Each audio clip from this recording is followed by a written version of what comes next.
¿Sabes, Fernanda? Dime, Alfredo. Hoy cuando venía para acá, escuchaba a dos jóvenes de nuestra edad que tenían una gran preocupación, porque sus padres están pagando un crédito hipotecario y este mes será difícil completar el pago. Y tienen miedo de perder su casa. Entonces me llamó la atención el tema de la vivienda. Sí, la verdad es un tema muy amplio y puede haber datos e información muy interesantes. Sería bueno que Mireya nos dejara investigar sobre este tema. Pues no estaría mal proponérselo, ya sabes que ella es muy accesible. Sobre todo cuando se trata de este tipo de temas que interesan a la sociedad. Hola chicos, Hola, Mireya.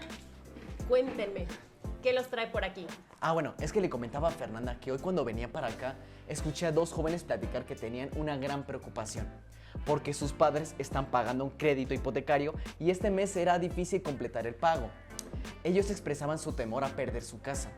Entonces me llamó la atención el tema de la vivienda y estamos aquí para proponerte hacer una investigación precisamente sobre ese tema. Sí, Mireya.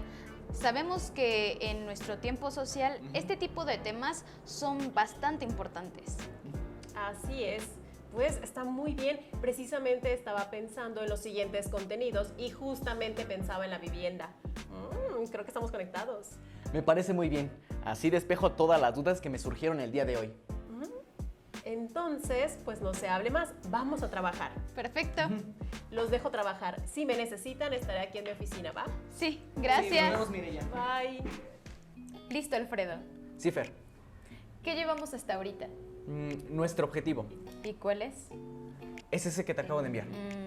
A ver, siguiendo con las políticas públicas y los cambios del estado del bienestar al modelo del libre mercado, en esta ocasión abordaremos un tema que preocupa a la mayoría de los habitantes. Se trata de la vivienda. Sobre todo, queremos conocer cuál es la situación de la vivienda en México y en otros países. ¿Sabes, Fer? Me di cuenta que la política de vivienda ha sido afectada por el modelo de libre mercado, porque solo una porción de la población tiene recursos y puede tener acceso a comprar una vivienda. Así es, Alfredo. Desafortunadamente, en las grandes ciudades, la mancha urbana ya no da opciones para adquirir una casa. Las constructoras se han apoderado del mercado y los precios para comprar una vivienda son desproporcionados. En esta investigación abarcaremos cuáles han sido las políticas públicas que ha implementado el gobierno federal para resolver este problema.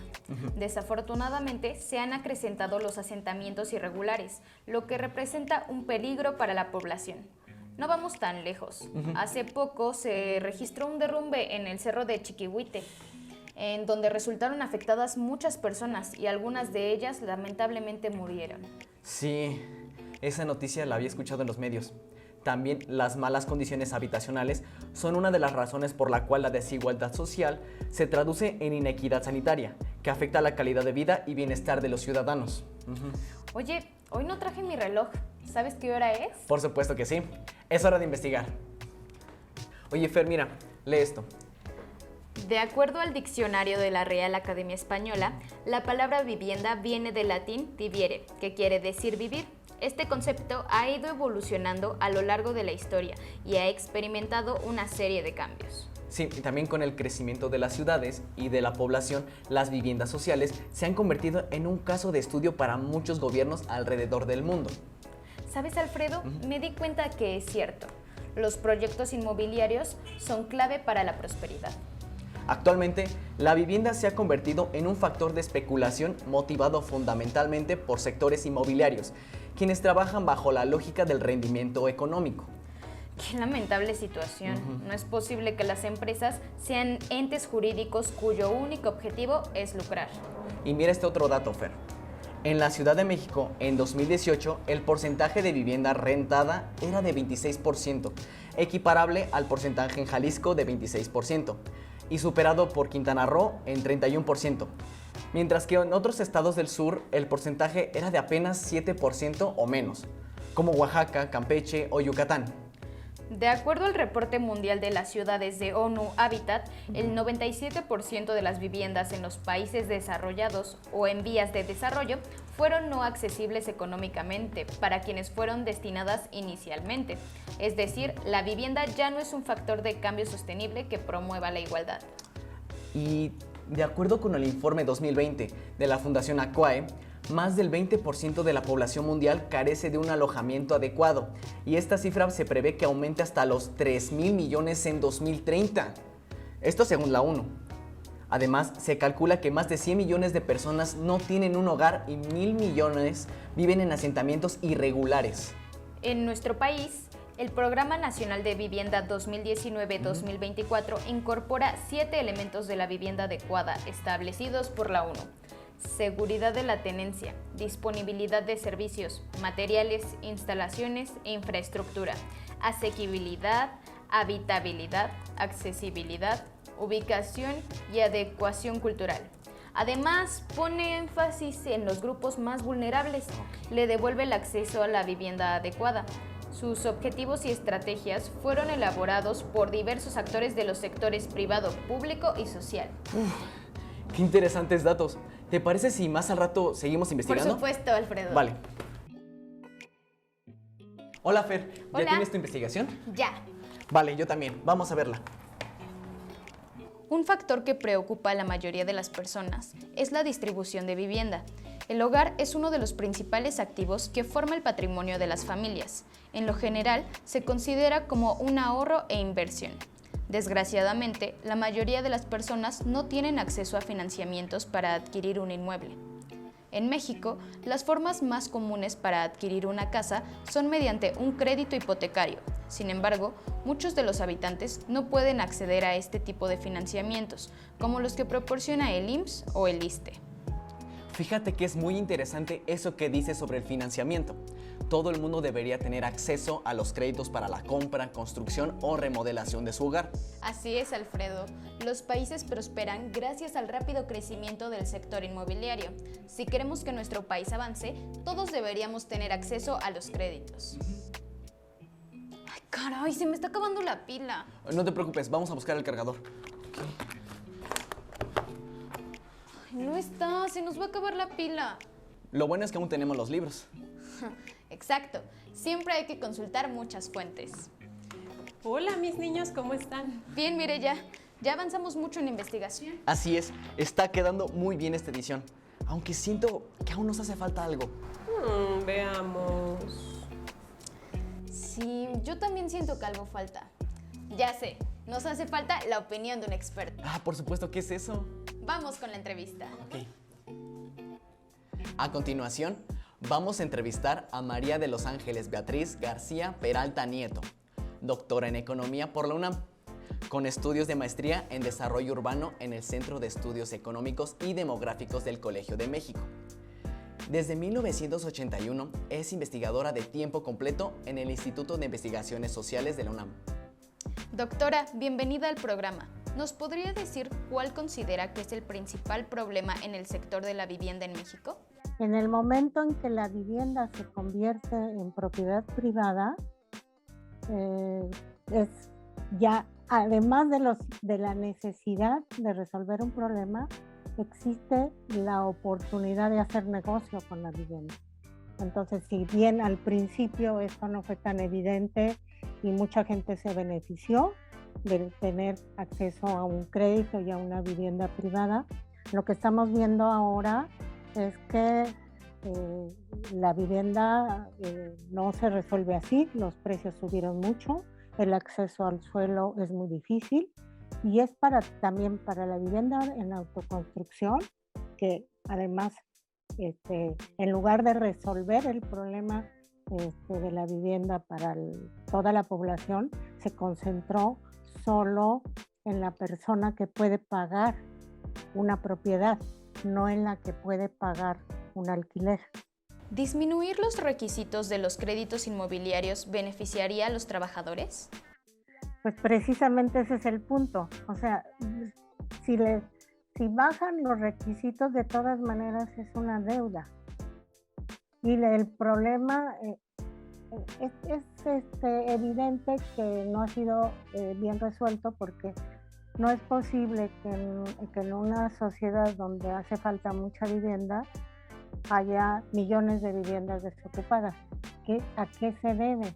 Se debe a que esas viviendas no resolvieron el problema de las personas que adquirieron un crédito. Y si bien tener una propiedad puede ser una ventaja. En el caso de toda la producción de vivienda en las periferias, no representa, tener ahí una vivienda es una cuestión más simbólica que un beneficio real, porque vivir tan lejos, tener que transportarse, vivir en zonas que no tienen buenos servicios, no es un beneficio, es simplemente sentir que se tiene una seguridad. ¿Cree que la pobreza está ligada a la falta de acceso a una vivienda en México? Pues más bien la pobreza se ha acrecentado con las soluciones de vivienda que tenemos, porque la persona que compra su casa y tiene que transportarse 2 o 3 horas diarias para llegar a su trabajo y de regreso, está perdiendo 6 horas al día de su vida, está dejando de ganar ese dinero, está perdiendo, no solo está pagando un transporte muy caro y eso le da menos oportunidades. Inclusive los programas de vivienda en otros países, aunque aquí estamos hablando de México, fueron los industriales los que vieron la necesidad de tener a sus trabajadores, no en todas partes, porque fue de dos lados. O sea, los obreros que exigieron mejores condiciones y los dueños de las empresas que se dieron cuenta que tener trabajadores cansados, no tener a los trabajadores en condiciones adecuadas, no era lo más productivo para su empresa. ¿Sabes? La otra vez vi una conferencia sobre el Día Mundial del Hábitat de 2020. ¿A poco? ¿Y qué te pareció? La verdad, muy interesante. Tiene datos y reflexiones sobre cuestiones relevantes para el ámbito de la vivienda. Órale, pues deberíamos de verla. Sí, la voy a buscar. Está marcando. Si quieres, contesta en lo que yo busco el video. Bueno.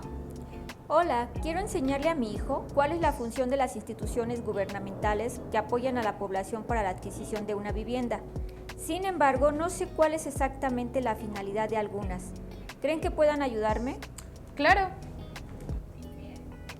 El Instituto de Fondo Nacional de la Vivienda para los Trabajadores, Infonavit, fue fundado el 21 de abril de 1972 durante el gobierno del presidente Luis Echeverría. Es un organismo público tripartito, en el que participan los empleados, los empresarios y el gobierno. Su principal función es proporcionar a los trabajadores créditos hipotecarios, así como obtener rendimiento de los ahorros de pensión. El Fondo de la Vivienda del Instituto de la Seguridad y Servicios Sociales de los Trabajadores del Estado, FOBISTE, se constituyó mediante un decreto y fue publicado en el Diario Oficial de la Federación el 28 de diciembre de 1972, con el objetivo de que todos los trabajadores al servicio del Estado pudieran tener derecho a una vivienda. Permítame un segundo, la comunicaré con mi compañero Alfredo. Sí, miren. Otro recurso para que un trabajador pueda acceder a una vivienda es el bancario. Estos créditos hipotecarios, a diferencia de los que otorgan los organismos gubernamentales, ofrecen mayor monto a prestar. En el caso de la Ciudad de México existe el INVI, que es un organismo público descentralizado de una administración pública de la capital con personalidad jurídica y patrimonio propio. Se creó el 29 de septiembre de 1998 para diseñar, establecer, proponer y evaluar las políticas y los programas de vivienda enfocados principalmente a la atención de la población de escasos recursos. Sí, y como verán, el gobierno federal impulsa la adquisición de una vivienda a través de instituciones como Infonavit y FOBISTE. Sin embargo, aún es difícil para las clases baja y media de la población tener acceso a una vivienda digna, pues no cuentan con los medios suficientes para adquirirla y mantenerla, ya que el 65% de la población tiene ingresos por debajo de los 3 salarios mínimos, lo que hace que se queden fuera de los programas institucionales de vivienda. Y esto propicia que las personas construyan sus casas en asentamientos irregulares, lo cual pone en riesgo su seguridad y genera un deterioro en su calidad de vida. Excelente, muchas gracias por aclararme la duda. Gracias a usted, que tenga buen día. Fer, ya encontré la conferencia que te decía. Escucha lo que menciona al respecto el secretario general de las Naciones Unidas, Antonio Guterres. Currently, 1 billion people live in overcrowded settlements with inadequate housing. By 2030, that number will rise to 1.6 billion. Action is needed now to provide low-income families and vulnerable populations with affordable housing, with security of tenure, and easy access to water, sanitation, transport, and other basic services. To meet global demand, more than 96,000 housing units will need to be completed every day, and they must be part of the green transition.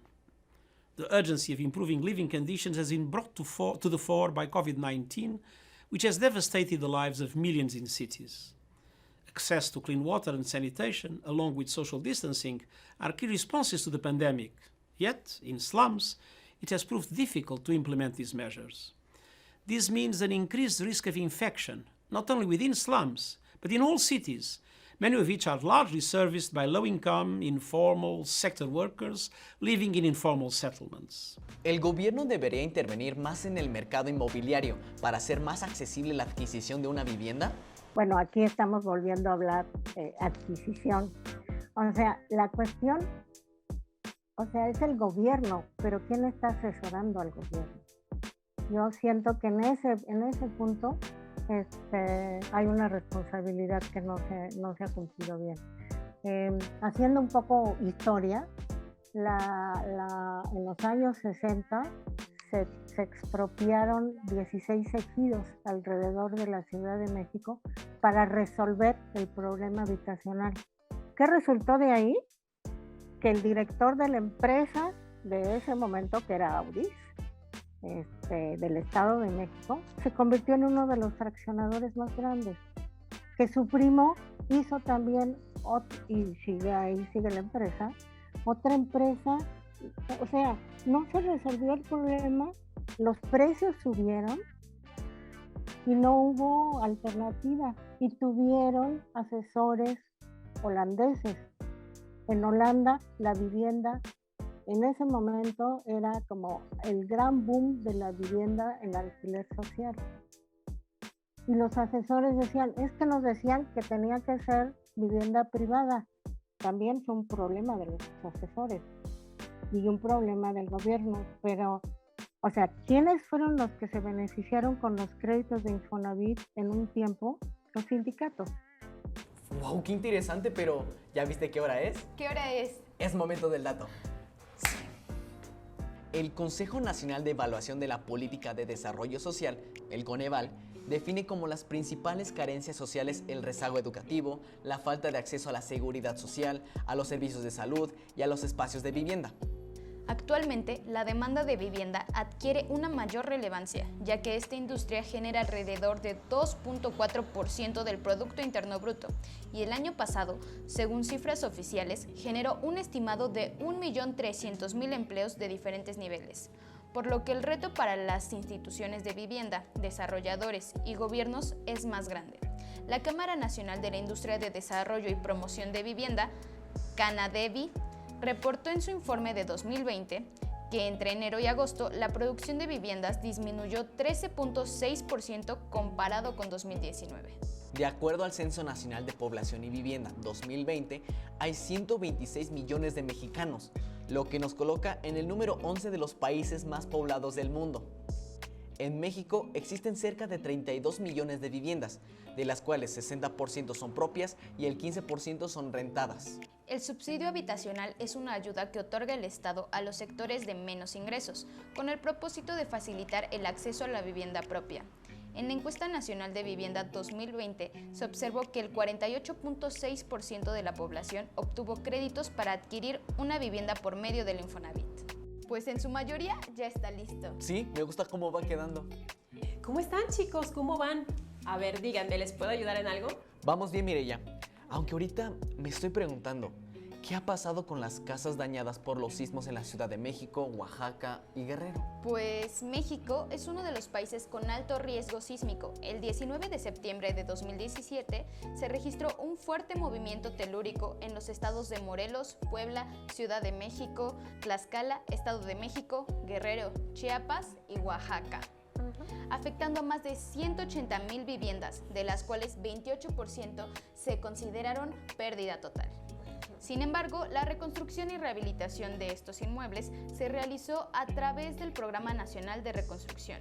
De acuerdo con lo que reportaron las autoridades, hasta el 31 de agosto de 2021 tenía un avance de 86% y se han atendido 807 municipios en 10 entidades. Así es. Oaxaca fue el estado que más financiamiento recibió en 2019, 2020 y 2021 para la construcción de viviendas, escuelas y monumentos patrimoniales.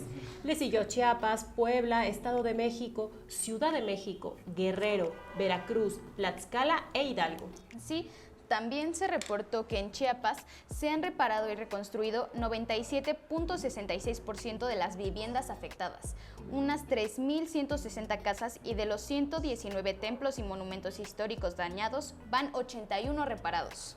Mientras que en la Ciudad de México resultaron afectadas 25.581 viviendas. Otro punto interesante, chicos, es el sector de la vivienda en renta. La mayoría de las personas que no se encuentran afiliadas a ninguna prestación social como Infonavit o Foviste no les queda de otra más que rentar. Exacto. La demanda de vivienda en renta no ha recibido atención adecuada por parte del Estado. A pesar de que ha habido propuestas e iniciativas de ley para regular esta relación, los programas públicos orientados a proveerla, como uno implementado por el Fondo de Operación y Financiamiento Bancario a la Vivienda, han sido insuficientes. La vivienda en alquiler sigue regulada únicamente por el Código Civil y se ve como cualquier relación contractual entre supuestos iguales, cuando frecuentemente hay una clara desventaja y vulnerabilidad de una de las partes. La posibilidad de habitar una vivienda adecuada está en manos del mercado en un contexto de profundas desigualdades que permite a unos pocos acaparar y elevar el precio. Por supuesto, ya me quedó claro. Muchas gracias, amigas. Bueno, si me necesitan, voy a estar en mi oficina. Sigan trabajando. Sí, gracias, Mireya. Nos ponemos a trabajar. Claro que sí, los veo al rato. ¿Sabes una cosa, Fer? ¿Qué, Alfredo? En nuestro país existen proyectos habitacionales emblemáticos que podrían catalogarse como vivienda adecuada, de acuerdo a las directrices establecidas por ONU Habitat. Ejemplos de ello se pueden encontrar en la Ciudad de México, como el multifamiliar Miguel Alemán, que fue construido en 1949, o la Unidad Habitacional Independencia, edificada en 1960, y el conjunto Tlatelolco de 1964. En todos ellos hubo una participación decidida de las instituciones del Estado, acompañadas por los sectores privado y social, quienes combinaron planeación, diseño arquitectónico y expresión artística para brindar soluciones dirigidas a familias de bajos ingresos. Así es, actualmente estos emblemas urbanos son referentes de la vivienda asequible, de calidad y bien ubicada. Por ejemplo, en Monterrey, algunas casas fueron fabricadas con bloques o unidades de hormigón. De esta forma, el espacio se puede ir modificando y ampliando a lo largo del tiempo. Excelente, Fer. Veamos qué dice Mireya. En nuestro país, la accesibilidad a una vivienda digna es sumamente desigual y representa un riesgo importante para el desarrollo pleno de la población. Los más pobres tienen menores posibilidades de obtener un hogar digno, debido a sus bajos ingresos y la dificultad para acceder a los servicios financieros. En el primer semestre del 2021, el precio de la vivienda a nivel nacional alcanzó un alza del 7.1%, según datos de la Sociedad Hipotecaria Federal, comparado con el año anterior. La escasez de materiales para la construcción, como el acero, cemento, varilla, concreto, estructuras, alambrón, mallas y tubos, entre otros, ha ocasionado el encarecimiento en la construcción de entre un 6 y 8%, costo que en muchos casos es absorbido por los propios desarrolladores. La Encuesta Nacional de Vivienda 2020 reveló que en México 3.1 millones de los hogares reportaron problemas económicos para solventar los pagos relacionados con la vivienda derivados del impacto económico provocado por la pandemia de COVID-19. Sí, por ello muchas viviendas fueron abandonadas por la crisis económica y la inseguridad. Sobre todo en el norte del país, el gobierno federal ha presentado reformas para flexibilizar y ampliar el otorgamiento de créditos. Estas reformas suenan muy atractivas, pero su propuesta de solución requiere un ajuste salarial a los trabajadores. La solución al problema de la vivienda no es otorgar créditos más elevados o dar facilidades de acceso a los trabajadores, ni ampliar la cobertura de los mismos, sino que se debe implementar un programa que subsidie la construcción de la casa habitación y el trabajador aporte una cuota menor del total del costo. Sumamente interesante, chicos. Hicieron un trabajo impecable. Muchas gracias, Mireya. No olviden seguirnos en nuestras redes sociales e interactuar con nosotros. Y también pueden visitar nuestro canal de YouTube para que sigan aprendiendo. Gracias por acompañarnos en esta transmisión. ¡Hasta la próxima!